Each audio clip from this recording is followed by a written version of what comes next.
Soy Fernando Díaz Villanueva. Hoy es 13 de agosto de 2020 y esto es La Contracrónica.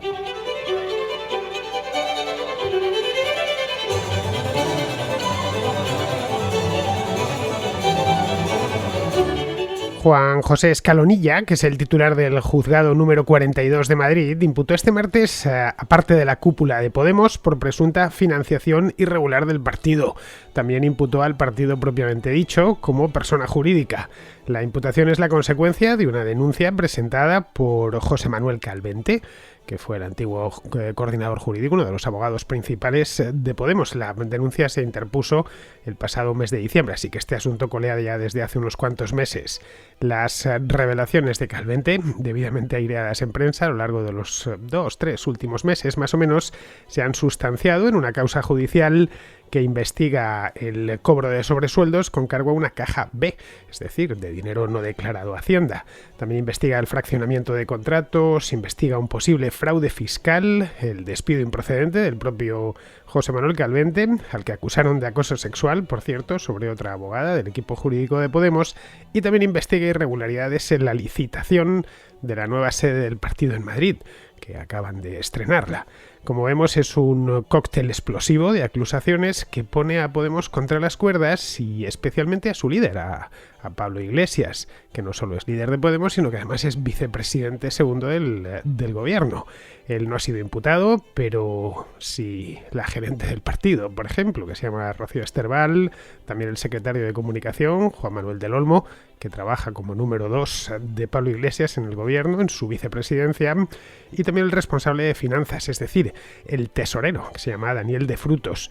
Todos tendrán que comparecer en el juzgado a partir del mes de septiembre. El primero en comparecer creo que va a ser Juan Manuel del Olmo, a finales de septiembre, una cosa así, para aclarar todo lo relacionado con la acusación de Calvente. Se trata de una imputación, no de una condena, pero deja al vicepresidente Iglesias en una situación francamente complicada.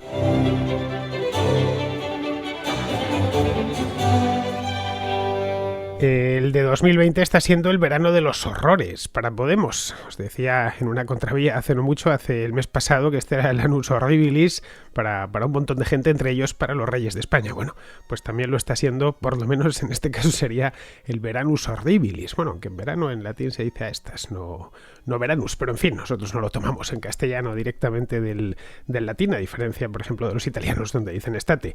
El hecho, estate a estas o veranus, la verdad es que este está siendo un verano horroroso para Podemos. Hace solo 8 meses, en el mes de enero, tocaron el cielo con la llegada al gobierno y hoy pues se les acumulan los problemas así, uno detrás del otro, y según ni siquiera han conseguido salir de uno y ya tienen otro presente. Muchos de esos problemas son judiciales, otros son de tipo electoral y algunos de tipo político, aunque los de tipo político los arrastran ya desde hace bastante más tiempo. Los políticos, los electorales y los legales están siendo los tres clavos que hoy por hoy hacen imposible la vida dentro de Podemos, y de hecho les han puesto contra la cuerda, contra las cuerdas, como si esto fuera un combate de boxeo, al punto que en lugares donde antes tenían mucha preponderancia, como las redes sociales, pues hoy ya cuesta encontrar a gente que salga en su defensa más allá de los propios que trabajan en el partido. Bien, con los problemas políticos contaban. El paso por el Ejecutivo siempre deja magulladuras, además eran problemas políticos que ellos ya traían, de conflictos internos, purgas, etcétera. Esto no es nada nuevo, desde casi el principio, por lo menos desde el año 2016, cuando el partido tenía 2 años, empezaron los problemas internos y desde entonces no se han detenido. Luego ya dentro del gobierno, pues los problemas políticos se suceden. Pero vamos, el hecho es que les ha tocado además gobernar en un momento especialmente conflictivo, como es este de la pandemia. Es decir, no esperaban encontrarse con algo como lo de la COVID-19, todo lo que ha sucedido en España a lo largo de los últimos meses y lo que queda por suceder, que es todavía bastante. La gestión de la pandemia, iba a decir ha sido, pero la pandemia está todavía muy lejos de concluir, así que podríamos ponerlo en presente, está siendo muy desastrosa. Y no olvidemos que Podemos es corresponsable de esa gestión en tanto en cuanto sus parte del partido pues está metido dentro del gobierno, tienen 4 ministros y personal del partido está distribuido por estos ministerios. En fin, esta crisis ha puesto al país en jaque y todavía mucho más a Podemos. Pero bueno, de eso se puede salir. Ya dejando pasar el tiempo, que al final todo lo cura, ya auxiliados por la suerte, que tiene las mismas posibilidades de ser mala, como les está sucediendo hasta ahora, o de ser buena. Es decir, cuando se dice que espero que tenga suerte, bueno, antes de decirme que tengo suerte, dime si la adjetiva, la suerte, si va a ser buena, va a ser mala, horrorosa. Bueno, pues en este caso, si la suerte, la buena suerte les acompaña, podrían ir saliendo de estos problemas políticos. Si la mala suerte les acompaña, pues todo lo contrario, ahondarán todavía mucho más. Pero bueno, la crisis sanitaria provocada por la COVID-19 es hoy por hoy el menor de los problemas para Podemos. Esa es la realidad. Desde el mes de mayo se le han abierto 2 nuevos frentes al partido y a sus líderes más significados. Uno es el Frente Electoral, que lo pudimos ver el mes pasado, que hubo elecciones autonómicas en Galicia y en el País Vasco, y otro más es el Frente Legal, que ha ido tomando volumen y cuerpo a lo largo de los 2 últimos meses, es decir, desde que empezó el verano. El electoral se sustanció el pasado 12 de julio en las autonómicas de Galicia y del País Vasco. Ya dediqué un programa en su momento, pues hace, justo un mes, estamos a día 13. Creo que el del 13 de julio, sí, fue el del 13 de julio el que le dediqué a este descalabro que tuvieron en ambas regiones. En la primera, en Galicia, perdieron todos sus diputados regionales y ojo que allí Podemos era muy importante, era el segundo partido después del Partido Popular y pasaron a desaparecer del Parlamento Autonómico. Y en el segundo, es decir, en el País Vasco, redujeron los diputados a la mitad o casi a la mitad. También en el País Vasco Podemos había llegado a ser una formación realmente importante. En elecciones generales llegó a mandar más diputados a Madrid, como comentaba en aquel programa, que el propio Partido Nacionalista Vasco. Bien, ese ha sido el peor golpe, sin ninguna duda, porque es una cosa que ya ni la mala ni la buena suerte. Has perdido los diputados que tenías, todos los puestos de confianza que vienen aparejados a esos diputados. Es decir, cuando pierdes diputados, pierdes poder contante y sonante. Pero bueno, este ha sido el peor golpe que he recibido este verano, pero no el único. Las trifulcas internas continúan y están arruinando el partido en toda España, desde La Rioja hasta Andalucía. En Andalucía, al final, tal y como se preveía, los podemistas, que no es lo mismo que podemitas, es decir, aquellos que están especializados en las intrigas de Podemos, que son bastante, los podemistas tienen muchísimo trabajo. Caso de Luca Constantini, que pasó por aquí por la Contracrónica hace unos meses, que tiene un libro muy bueno que presento aquí en este programa. Bueno, pues gente como Constantini tiene muchísimo trabajo porque las intrigas y las peleas entre los podemitas son continuas y por lo tanto, y sobre todo en las lo que ellos llaman los consejos ciudadanos o así regionales, en fin, que andan haciendo pucherazos, etcétera. Voz Populi lo ha llevado bastante a lo largo de los últimos meses. En el caso de Andalucía, que no quedaron mal del todo en las últimas elecciones, pues ahí parece ser que la cosa se ha roto. Hay la confluencia local, que se llama Adelante Andalucía. Las elecciones de diciembre de 2018 evitaron utilizar la palabra Podemos porque descontaban que ya estaba un tanto desgastada y Teresa Rodríguez, que es la lideresa de Adelante Andalucía, pues nada, tomó otro nombre que se llama así, Adelante Andalucía. Bueno, pues aquello de Adelante Andalucía acaba de saltar por los aires con gran escándalo mediático. Vamos, que es algo que está sucediendo ahora mismo. Pero los batacazos electorales y los problemas internos no son la peor de las desdichas que afligen a Podemos. Pensaréis, bueno, entonces, ¿qué les ha pasado? ¿Qué les está pasando, mejor dicho? Ese honor de ser la peor desdicha, sin ninguna duda, son los sucesivos, mejor dicho, pues las causas, algunas se han sustanciado y otros todavía no, pero vamos, los sucesivos problemas legales que arrancaron en mayo con el llamado caso Dinam, por lo de Dina Busselham, la antigua asesora en Bruselas de Pablo Iglesias y su teléfono, la tarjeta microSD, que pasó por las manos de Villarejo, que hace años salieron unos chats publicados un tanto comprometedores, que luego posteriormente Pablo Iglesias y el partido utilizó para cargar sobre, abro comillas, las cloacas del Estado, cierro comillas, y que al final pues se ha visto que básicamente era todo un fingimiento, que era un caso, nunca mejor dicho, un caso fake, un caso inventado. Esto nos hemos tenido que enterar pues a raíz de nuevas revelaciones que se han producido pues en mayo, porque esto del caso Dina empezó en mayo, como ya os decía. Pero bueno, el tema del caso Dina, cuando estaba ya no apagándose, pero que se había dormido un poco, ha surgido uno nuevo. Es decir, ha surgido podría ser el definitivo. Ha eclosionado el llamado caso Calvente, que es mucho más serio que el anterior y que ha terminado por ahora con parte de la cúpula y el propio partido, como os decía antes, imputados por un juzgado de Madrid, del juez Escalonilla. Esta causa la puso en marcha alguien de dentro, el caso Calvente, pues obviamente un tipo llamado José Manuel Calvente, que hasta hace poco tiempo, hasta diciembre del año pasado, era el coordinador jurídico del partido. Uno de los abogados principales y una persona pues que lógicamente como coordinador jurídico de la formación disponía de muchísima información confidencial o por lo menos delicada. Bien, fue un asunto bastante turbio, la verdad. Le despidieron, le denunciaron luego por acoso sexual a una compañera. Bueno, esto vendría a abonar la hipótesis que Podemos se está deshaciendo. No hay otra. Se está deshaciendo desde dentro. Autodestruyéndose poco a poco.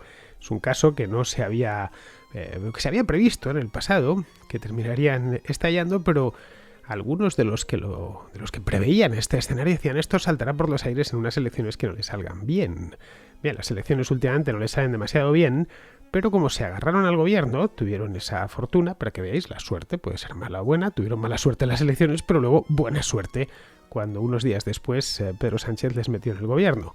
Bien, pues está siendo poco a poco, está siendo de una manera paulatina. A ver, no es una hipótesis descabellada. Los principales problemas que ha tenido este partido desde su irrupción en el panorama político hace ya 6 años y medio, son todos o prácticamente todos autoinducidos, a pesar de lo que agitan, la cantidad de ventiladores que ponen diciendo que les están persiguiendo, que están siempre en el ojo del huracán. Cualquier persona que tenga poder está siempre en el ojo del huracán. También lo estaba Rajoy en su momento, o recordad aquello de Francisco Camps, el presidente de la Comunidad Valenciana, que no sé ni cuántas portadas del país pudo cosechar en apenas 3 o 4 años. Cuando uno está arriba, tiene que asumir que va a ser objeto de una persecución, en el mejor sentido de la palabra, por parte de los medios. Es decir, lo raro sería pues lo contrario, que no se persiguiese al poderoso, y eso además demuestra que una democracia es saludable. Ayer hablaba aquí de Lukashenko y de Bielorrusia. Bien, allí a Lukashenko nunca tiene que lidiar con una portada, con una noticia que le incomode lo más mínimo. Aquí, afortunadamente, los poderosos suelen tener que lidiar con relativa frecuencia con portadas en los periódicos que no les agradan.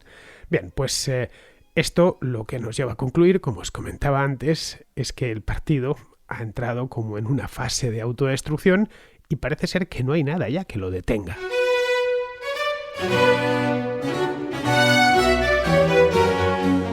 Pero esto no es nada nuevo, es decir, no pensemos que Podemos era un paraíso, un lugar, un Edén, donde todo iba perfectamente, donde no había peleas, hasta hace 3 meses, no, en absoluto. Desde el fiasco de las elecciones generales de 2016, Podemos no ha conocido reposo. No sé ni cuántos programas he hecho ya de las sucesivas crisis que han ido empalmando desde hace 4 años. Ha ido dilapidando de forma lenta, pero imparable, todo el capital político que adquirió durante sus 2 primeros años de existencia.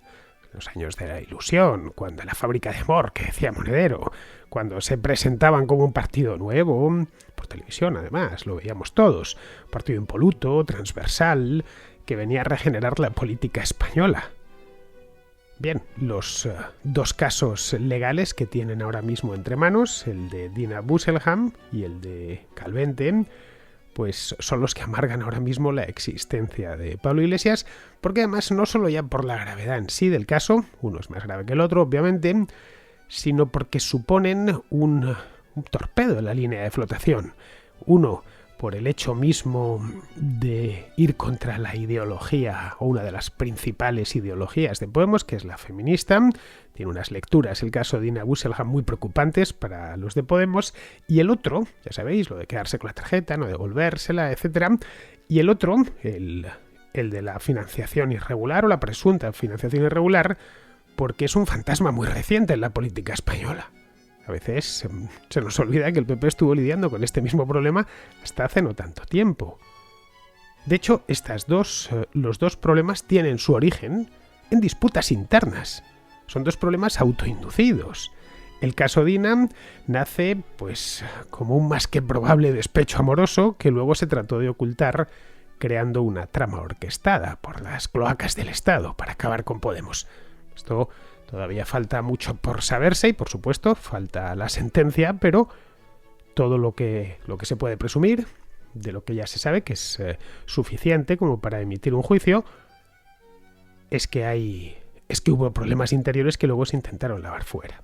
Luego el caso Calvente nace con un despido improcedente que se tapó con un acoso sexual fabricado, lo cual es una canallada inmensa. No sé, tratar de acusar a alguien en falso es de una gravedad extrema y sobre todo es de una canallería moral, porque de ciertas acusaciones como esta de acoso sexual, una persona puede ser que no se levante nunca más, que su nombre haya quedado intoxicado para los restos, que esa acusación de acoso sexual le suponga poco menos que la muerte civil, que no encuentre trabajo, que se lo estén recordando, aunque haya sido inventado, aunque luego haya sido demostrado inocente. Y esto, evidentemente, cuando pusieron toda esta cortina de humo, esta tinta de calamar que soltaron para tapar lo suyo, deberían haberlo tenido en cuenta. Bien, este último es el caso más grave que ha enfrentado la formación desde el principio, desde el año 2014, porque impacta de lleno en la cúpula e involucra al partido en sí. Podemos nunca se había encontrado con algo parecido. Como todos los partidos políticos, más si son grandes, pues tenían problemillas en tal o cual provincia o en tal o cual autonomía, les salía algún militante, les salía rana y tenían que suspenderle de militancia. En otros casos no se les suspendía de militancia, pero eran asuntos menores. Recordad aquello de Rita Maestre en Madrid por una manifestación que había penetrado en una iglesia, la de la Universidad Complutense de Madrid, y se había quitado la parte de arriba. Bien, podría considerarse aquello un asunto inocente al lado de esto, desde luego, y además que había sucedido hacía mucho tiempo, es decir, cuando Rita Maestre era mucho más joven y no se dedicaba a la política, o esto de Isa Serra en Madrid, intentando detener un desahucio que puso de chupa de domine a la policía que quería impedirlo. Bien, esto todo está juzgado y sentenciado. En ambos casos, tanto en el de Rita Maestre como en el de Isabel Serra, están condenadas. Es decir, que aquí no estamos hablando de presunciones, sino de hechos contantes, sentencias contantes y sonantes, pero son asuntillos menores al lado de esto. Es decir, aquí lo que se mete Podemos es en un problema que tiene un argumento demoledor, que es la corrupción, concretamente la financiación irregular. Caray, Podemos hizo buena parte de su fortuna política denunciando la corrupción del Partido Popular. Vamos, ahí está la hemeroteca. Hoy la hemeroteca la tenemos a la distancia de un clic con el ratón. Tenemos más que buscar en YouTube, Pablo Iglesias corrupción, Podemos corrupción, y nos llevarán los vídeos, o los tweets, o los artículos escritos aquí y allá, o las denuncias en entrevistas. Todas esas denuncias que Podemos hacía en 2014, en 2015, en 2016 estaban cargadas de razón. Es decir, el Partido Popular estaba lleno de corruptos. Tan lleno que muchos de sus miembros terminaron condenados, algunos y otros tantos en la cárcel. Bien, eso era uno de los elementos básicos de Podemos, la denuncia de la corrupción del Partido Popular. Caray, el caso Bárcenas o la Caja B de Génova del PP fueron dos de los principales reclamos políticos, mediáticos y electorales de Podemos. Pero de hace no tanto, estoy hablando de hace un lustro, menos incluso. Cuando Iglesias y otros líderes del partido, muchos de ellos, por cierto, ya purgados a estas alturas, arremetían en los platós de televisión contra Mariano Rajoy o Esperanza Aguirre, por las cuestionables prácticas contables de su tesorero en el caso de Rajoy, los chats, ¿no? El famoso sé fuerte, etcétera. Recordémoslo, no está lejano, estamos hablando del año 2013, 2014. El caso de Esperanza Aguirre fue más sangrante todavía porque le aparecieron dos casos muy sonados a ambos lados. Es decir, que al final cuando se tuvo que ir porque ya no podía soportar más. ¿Y por qué? Le afloraba la mierda por todos los rincones. El caso Gürtel fue de hecho, el caso Gürtel es un caso que operó entre Madrid y Valencia. El caso Púnica fue más madrileño, pero vamos, el caso Gürtel fue quien terminó llevándose por delante al PP del gobierno. Hace no mucho, hace solo 2 años. Sobre él se justificó la moción de censura en mayo de 2018, que llevó directo a Pedro Sánchez al poder. Bien, hoy el tesorero que está imputado es el de Podemos. Se llama Daniel de Frutos, como os decía antes, a quien Calvente acusa de oscurecer las cuentas de Podemos. Junto a él está imputada parte de la ejecutiva, incluyendo al número 2 de Iglesia, que es, como os decía antes, Juan Manuel del Olmo, una persona muy cercana, tremendamente cercana al líder y muy influyente dentro de Podemos, la gerente del partido, que se llama Rocío Esterbal. Esta es una pablista de estricta observancia, con muy poca exposición pública, eso es cierto, pero la madriguera podría ser incluso más profunda, porque están bajo sospecha algunos pesos pesados, y que figuran entre los fundadores, como Rafael Mayoral o Juan Carlos Monedero. Monedero, conocido por todo el mundo, es el ideólogo del partido y uno de los iconos mediáticos de Podemos desde su momento fundacional. No estamos, por lo tanto, ante un asunto menor, ni ante justicia prospectiva, tal y como decía el pasado martes Pablo Iglesias desde su cuenta de Twitter. Esto de justicia prospectiva, la verdad es que no lo entendí muy bien. Toda justicia es prospectiva. Un juez tiene que investigar antes de abrir juicio y, por supuesto, antes de condenar. La justicia no solo es el juicio que vemos en una sala de vistas, es muchísimo más. El trabajo del juez, de hecho, va mucho más allá. Pasa buena parte de su jornada laboral investigando aquí y allá, solicitando documentos, pruebas, testimonios, etc. Es decir, tiene que hacer prospección. Es decir, que no es nada de eso, es un asunto serio que, por formar Podemos parte del gobierno, tiene implicaciones mucho mayores. Si tras la imputación el juez decide abrir juicio oral, sentando a los investigados en el banquillo de los acusados, las dimisiones habrán de venir en cadena, no habrá otra. Podríamos pensar que esto a Pablo Iglesias ni le va ni le viene, a fin de cuentas él no ha sido imputado. Pero sí está imputado el partido, en el que él ejerce de secretario general. Esta exigencia, ojo, de dimitir, la apertura de juicio oral, se la fijó él mismo, durante un debate electoral el año pasado. Otra cuestión que se abre aquí es cómo afectará esto al gobierno, porque, repito, Podemos formar parte del gobierno. Pues a Pedro Sánchez yo creo que esto le va a generar, por un lado, un problema, es obvio, y por otro, una oportunidad. El problema, pues es que tendría, en el caso de que se tuviesen que suceder varias dimisiones, incluida la de Pablo Iglesias, tendría que desmontar el gobierno de coalición y quedarse a solas con 120 escaños en el Congreso. Eso le imposibilitaría gobernar. Y tendría además a los restos de Podemos armando ruido en la calle. Pero claro, también por otro lado sería una oportunidad, ya que le permitiría soltar lastre y buscar una nueva coalición, in extremis, en la derecha, si es que la encuentra, que no es seguro. A ver, son escenarios hipotéticos, pero por supuesto plausibles.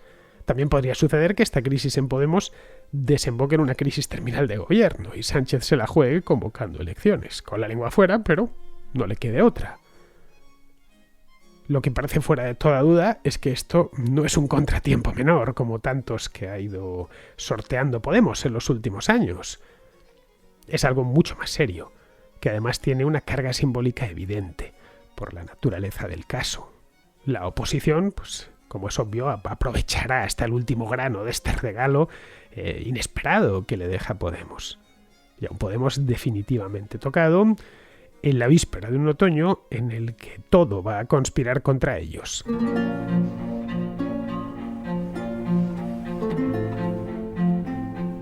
Vamos con la contrarréplica. Empezamos con Mónica de Bolivia, que nos habla de la situación complicada que está atravesando el país. Hola Fernando, quería saludarte y hacerte un comentario acerca de los problemas que vienen sucediendo en Bolivia. Em, Como sabes, el país, como todos los países en Latinoamérica, está siendo víctima de la pandemia, del COVID, y debido a esta situación, las elecciones que debían llevarse a cabo en septiembre se han postergado para octubre. Y debido a este motivo, el expresidente Evo Morales, que actualmente está exiliado en México, ha desatado una ola de terrorismo, porque no se le puede llamar de otra manera a lo que las bases del movimiento al socialismo han comenzado a hacer desde hace unos días en Bolivia, bloqueando las calles, evitando que el suministro de oxígeno se realice a los hospitales, evitando que los alimentos lleguen a los hospitales, agrediendo a cuantos intentan pasar por los bloqueos. Es una situación ya insostenible. Los planteamientos del movimiento al socialismo van referidos a de que se lleve las elecciones en septiembre, sí o sí, pero en realidad lo que ellos quieren es que no se elimine la sigla del MAS, que es lo que se debería hacer, porque es el partido de Evo Morales quien ha cometido un fraude y que en este momento está atentando contra la salud de los bolivianos. Lamentablemente, debido a todas estas situaciones, la gente, la población civil está empezando a reaccionar y ya han habido enfrentamientos en Cochabamba y en Santa Cruz y sinceramente no sabemos cómo van a terminar las cosas. Bueno, Mónica, a nadie se le escapa que Evo Morales quiere volver al poder cuanto antes y está poniendo toda la carne en el asador para conseguirlo. Bien, todo depende de qué pase en las elecciones, que serán este otoño. Bueno, este otoño, esta primavera en Bolivia, que Bolivia está en el hemisferio sur. Bolivia tiene ahora una presidenta interina, que es Janine Áñez, a quien le ha tocado lidiar con esto de la pandemia, que en Bolivia, por cierto, está pegando bastante fuerte. Han detectado casi 100.000 casos y el número de muertos por millón de habitantes pues es casi como el de Ecuador.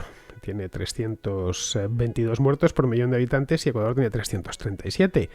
Así que me temo, Mónica, que la cosa se va a poner muy caliente en los 2 próximos meses allá en tu país. Bien, seguimos con Sebastián de Chile, que nos habla de los problemas con los mapuches. Primero que todo, felicidades por tu programa. La verdad es que me encanta. Es una de las cosas buenas que me deja la cuarentena y lo estaba escuchando a diario. ¿A ti te había visto alguna vez en estos programas de debate que moderaba Pablo Iglesias? Imagínate cuánto tiempo ha pasado que el tipo está ahí en el gobierno ahora. Tú nos estarás comentando cuánto tiempo le queda. Parece que no mucho. Parece que no lo ha estado haciendo muy bien. Un saludo igual a los radioescuchas. Se nota que son personas muy sabias, muy cultas. Mira, te comento que acá en el sur de Chile, en la región de la Araucanía donde vivo, desde los 90 que se fue Pinochet, que hay una situación muy crítica, muy violenta, muy tensa. Un pequeño grupo terrorista que dicen representar al pueblo mapuche, que es uno de los pueblos originarios de Chile, está haciendo actos terroristas en la carretera, en todas las carreteras de la región, asaltando camiones, quemando maquinaria, quemando campos. También la gran industria forestal, pero con ello resultan afectados pequeños agricultores también, que resultan también ser mapuches muchos de ellos, pero por no estar a favor de estos grupos terroristas terminan pagando los platos. Hace 6 7 años quemaron a un matrimonio de agricultores descendientes suizos, los Luxinger Mackay, y uno de los condenados por el delito resultó ser líder espiritual y ahora lleva 100 días en huelga de hambre, 100 días sin comer, no sé cómo seguirá ello, pero ahora anunció que va a dejar de consumir líquidos. Veamos cómo lo hace y qué dice en 100 días más. Te quería preguntar por las soluciones que hay respecto de pueblo originario. Sé que Canadá y Nueva Zelanda han tenido que lidiar con problemas muy similares. Por acá, también estando cerca del proceso constituyente que se viene, se mira a Bolivia y su constitución plurinacional. No sé qué te parece esa solución. Por mi parte, les otorgaría el derecho de secesión si no quieren pertenecer al Estado de Chile, si no se creen parte de la nación chilena, no tengo problema que se alejen. Sería más barato para el Estado dejar de comprarles tierra, darles beca y darles tantos beneficios que se les dan. Esta situación ha estado tensa desde los 90, como decía, pero ahora está en uno de sus puntos más críticos. En enero murió un camionero. Esto no es normal que pase en las carreteras de Chile y esta situación ya está cada vez peor. Ahora hace 2 semanas estaban tomando las municipalidades y los civiles con la policía desalojaron. Y lo que fue noticia fue el desalojo de la policía y no las tomas de las municipalidades. Así que también es muy poco lo que se informa a otras regiones de Chile y no, está tenso, está violento y nada, no sé, una solución cercana. Un saludo enorme y ojalá que gane la apuesta. Pues mira, Sebastián, la causa mapuche fue cooptada por la extrema izquierda chilena, pero podríamos hablar de extrema izquierda hispanoamericana, en los años 70. Y no le hizo ningún favor, porque convirtieron una riqueza cultural de Chile, que es la lengua mapuche, por ejemplo, los propios mapuches, la cultura mapuche, en un problema y un argumento para enfrentar a la gente. Respecto a esa terminología que empleas de los pueblos originarios, vamos a ver, los mapuches son tan originarios de Chile como lo eres tú, que supongo, no te conozco personalmente, pero entiendo que como casi todos los chilenos, pues serás el producto de la mezcla entre los habitantes que se encontraron los españoles al llegar allí en el siglo XVI, los propios españoles y los inmigrantes europeos llegados en el siglo XIX. El chileno actual es el fruto de aquel proceso de mestizaje y es perfectamente originario del lugar. Eso de los pueblos originarios es un artefacto creado en el siglo pasado por la extrema izquierda para convertir a los pueblos originarios, los que ellos designen como tal, claro, en un sujeto revolucionario. Y ya es curioso porque esa misma extrema izquierda, que tanto promueve la inmigración en otras latitudes, es la primera en llamar, pues no sé, invasores a una comunidad descendiente de inmigrantes alemanes que llegaron a Chile hace ya más de un siglo. Las comunidades mapuche se merecen todo el respeto del mundo, pero ellas también tienen que respetar a sus vecinos, que son tan dueños de aquella tierra como ellos mismos. Bien, vamos ahora con Catriel, de Argentina, que nos comenta una anécdota sobre la industria bielorrusa. Hola Fernando, ¿qué tal? ¿Cómo andás? Acá en la Argentina, Bielorrusia es conocida por la maquinaria agrícola Belarus. Yo soy ingeniero zootecnista y llevo alumnos a exposiciones dinámicas de maquinaria y siempre la marca Belarus estuvo presente, está presente. Es relativamente apreciada porque es bastante rústica y se adapta bien a producciones extensivas. Y cuando estábamos en default y nos mandaba dólares Chávez, era el único que nos prestaba en ese momento, acá en Argentina hay muchos agrónomos o tecnistas a trabajar a Venezuela, y la idea era enseñar a los venezolanos el sistema de producción extensivo que hacemos nosotros para que se autoabastezcan de alimentos, y los que ponían la maquinaria agrícola eran los bielorrusos, los tractores Belarus, las cosechadoras Belarus. También en esa época se enviaron muchas vacas lecheras para hacer tambos, muchos veterinarios fueron a asesorarlos, pero bueno, se ve que no nos dio resultado. Tengo un compañero que fue a Venezuela a trabajar y me decía que los venezolanos hacerlos ordeñar una vaca era muy complicado, y le decía, bueno muchachos, hagan la revolución, así se hace la revolución ordeñando las vacas, pero no, aparentemente, por lo menos en tema alimenticio, no funcionó. Pero sí, me acuerdo de Bielorrusia por los Belarus, los tractores fuertes, toscos, pero cumplidores, se adaptan muy bien a la producción extensiva acá en provincia de Buenos Aires, una Pampeana, andan relativamente bien. Belarus es la marca comercial de la fábrica de tractores de Minsk, que fue y sigue siendo una gran factoría. En su momento fue una gran factoría soviética que sobrevivió al colapso y que se ha terminado convirtiendo al parecer en una multinacional. Yo en España no he visto ningún tractor Belarus, no sé, quizá los haya. Aunque claro, yo soy de ciudad y de tractores tampoco sé mucho. Aquí se ven unos de color verde de la marca John Deere, que tiene una fábrica en España y supongo que por eso pues tendrá mejor acogida entre los que compran tractores. Pero vamos, esta de Belarus es un resto de la economía planificada. El gobierno soviético ubicó las fábricas de automóviles como Autovaz, más conocida por su principal marca, que era Lada, las colocó en Rusia, mientras que en Bielorrusia levantó las fábricas de vehículos pesados, como los tractores, de la fábrica de tractores de Minsk. Los camiones también se hacían en Bielorrusia. También había fábricas de camiones en otros lados, pero las grandes fábricas de camiones o los autobuses. Los productos rusos, no sé cómo serán estos tractores Belarus, pero vamos, los productos rusos no son muy sofisticados y nunca lo han sido, pero a cambio, sobre todo estos productos que tienen una tecnología, digamos, ya antigua y muy consolidada, suelen ser duros. En la URSS se hacían unas cámaras de fotos muy buenas, las Zenit, con unas lentes de bastante calidad que copiaron íntegras de los alemanes. De hecho, fabricaban una telemétrica de 35 milímetros idéntica a la Leica 2. Vamos, tan idéntica que la ves no tan de lejos, te la ponen delante y la confundes con una Leica 2. La Leica 2 es de los años 30. La tomaron, lo que vieron en Alemania, se llevaron todas las plantas enteras, las trasladaron a Rusia y a Bielorrusia después de la guerra, ¿no? Bueno, pues estas telemétricas tan bonitas eran de la marca Zorki. Fue una pena porque desaparecieron cuando desapareció la URSS. Bien, pues con esto, queridos amigos, ya vamos a ir terminando. Vamos con Pizarro, que nos habla del tema este de Bielorrusia. Bielorrusia le importa a la someramente democrática y prolijamente corrupta Rusia. También a los bielorrusos con amor patrio e interés por el futuro de sus hijos. Levemente a la Unión Europea por aquello de que es frontera al este. Apenas a los Estados Unidos, que entiende que eso es parte del patio de atrás ruso, y absolutamente nada a los mercados capaces de coordinar la producción y gestión de la riqueza, porque allí apenas hay recursos y apenas hay libertad económica para tratar de optimizarlos.